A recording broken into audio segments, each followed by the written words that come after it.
This fucking dumb cat is sitting on me. Aren't you dumb? Look at you. Look at how dumb you are. Ooh. Just get straight into the meat of this video. Brand New is the emo band, and while admittedly having a reserved output, they have released some of the essential records of the mid-2000s, but not without being extremely polarizing, which to me hardly affects my enjoyment of these records, but I can fully understand as to why someone wouldn't. Before we get into the video, I'm going to be reviewing every single one of these albums in a chronological order as from when they came out. And one more thing, to put a theory I've had out the way, the quality of a brand new album cover sums up the quality of the album. So at the beginning of every album, I'll be including the album cover score. So, without further ado, let's get it.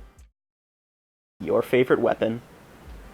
This album has that tasty 2000 stink, admittedly making a little splash amongst your Blink-182s and your Green Days, but there's nothing really wrong with that. It's a meat and potatoes release that satisfies all the way through. And yes, while a lot of the riffs are your typical pop punk affair, I would say the lyrical offerings are solid and pretty much make up for that. Lacey also gives a very strong performance for a debut, and strange considering how on some other projects he can barely muster that. Disgusting! And the essential takeaways from this album are the opener, Shower Scene, Mixtape, Failure by Design, and Last Chance to Lose Your Keys. It doesn't represent Brand New's future works the best, so as a brand new album, it certainly isn't their best. However, I would actually consider it my second favorite Brand New record.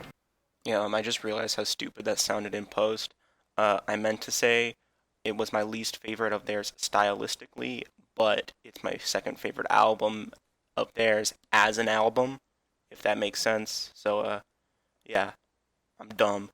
It's consistent, it bangs, and overall a great debut, showing great promise for things to come. Deja Entendu, I don't fucking know how to say that. Often heralded as their opus next to Devil and God, Deja Entendu is supposed to be brand new, truly breaking into their own. To me, they do it with mixed results. While an extremely formative album, it felt more half-baked and inconsistent than their own debut. The highs are high, but the lows are really low. One of the worst songs on the album, I Believe You But My Tommy Gun Doesn't, is followed by the best two on the album, but my real issue from this album comes for Me versus Mardonna versus Madonna. And, God, shit. This song is, no. My feelings on this song are so mixed. Musically, it's a lull, which I'm not really a fan of. Lyrically, however, this shit blew me away on the wrong way.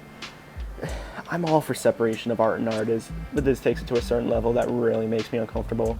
Essentially, it's in the very exclusive category of an artist making a song about the horrible thing they did, and then later down the line, we learn what they were talking about in that song actually happened, core, which only has two songs that I can think of, and it's this and Murder on My Mind.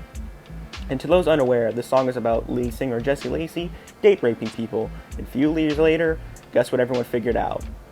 It's one of the most disturbing songs I have ever heard. Not in like the way like a band like Swans or some grindcore act would do.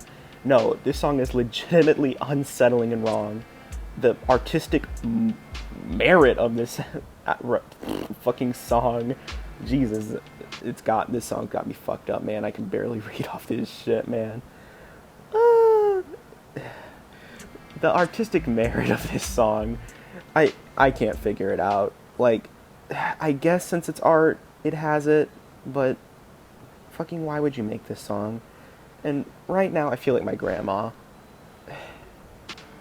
It's a blatant and massive issue I have with the album, and without it, however, I'd still probably give it a 7 out of 10 for the mostly solid but rather mixed track list. However, how sick to my stomach V versus Mardonna makes me, it falls to like a 5 or a 6 depending on how I'm feeling. The devil and God are raging inside me. My one-word review of this album would be definitive. It's a definitive emo album, and it's a definitive brand new album. It's an album that basically kills it on every level imaginable. Lacey gives his most passionate performance to date, balancing his bellowing screams with his more quiet side, which was easily his worst side on Deja Entendu. Writing some endlessly catchy tracks that don't sacrifice their emotional punch, along with some tasty fucking riffs and drums that play perfectly off of them.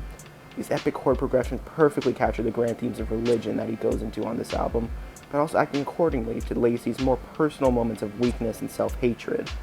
A record with few slip-ups, really, and consistently pleasing.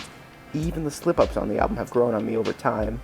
This album has easily some of the best opening tracks I've ever heard. Classics like Sowing Season, Millstone, Jesus. Need I say more? Welcome to Bangkok and Luther are a little weaker, but they've grown on me immensely over time.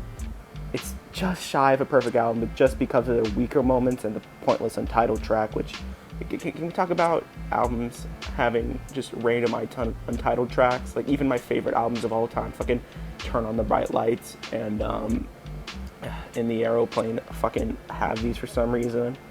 I don't get it. And, yeah. Fucking good to listen to. Daisy. More disappointing than My Son. It's simply a poor follow-up. It's just so boring. The instrumentation is just really anticlimactic. It has so much build-up with very little payoff. Not that I need massive riffs and progressions like off Devil and God, but everything just feels so flat and uninspired. Lacey's performance doesn't evolve much. Hell, it feels like he went back to the debut and kept the "fuck you, cat." Yeah, you hear that? You hear that? Yeah. Anyways, it feels like he went back to his debut in terms of his maturity, and I have very little to say about this album. It's not blatantly horrible, however, it's just totally skippable and inessential. And it does nothing but disappoint on what it delivers. Science fiction. After the disappointment that was Daisy, Brand New went on a hiatus, then came back with easily the most experimental record to date, and surprisingly consistent despite this. It's a much more abstract and more low-key release, establishing perfectly in the opener Lift Me Up, with a haunting spoken word sample, then leading into Lacey's hushed vocals with a mellow bass line lavishing the background with sparse spacey drumming. This is followed by a proper banger, Can't Get It Out, which captures the best parts of Devil and God. Waste also bangs hard with its more folky flourishes, creating a nice separator from this and Can't Get It Out. Same logic/teeth is this flowing and evolving track, starting with the catchy guitar lick and fluctuating between Lacey's shouty and hushed vocals. Really, I could go on, but this album is just extremely solid beginning to end. Also, shout out to the Nagasaki line in 137. And if I'm to nitpick, Out of Mana is weird, which I can only be described as a emo gamer anthem. And in a lot of ways, this does feel like Devil and God Part 2, cutting the fat that was found on it. However, the tracklist on Devil and God is so legendary that even the hardest bangers on this can't match it. Overall, though, this is a close second to Your Favorite Weapon because that album just hits so much harder. But, it can change. To wrap this up, Brand New have left a mark on me. Not unlike Jesse Lacey's groupies.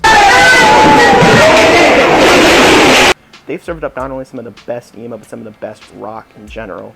Devil and God is probably in my top 10 rock albums. While I do highly suggest their work, I still warn people about their lead man's past in case they just don't want to support that kind of behavior. So, yeah, that'll be all. Good night.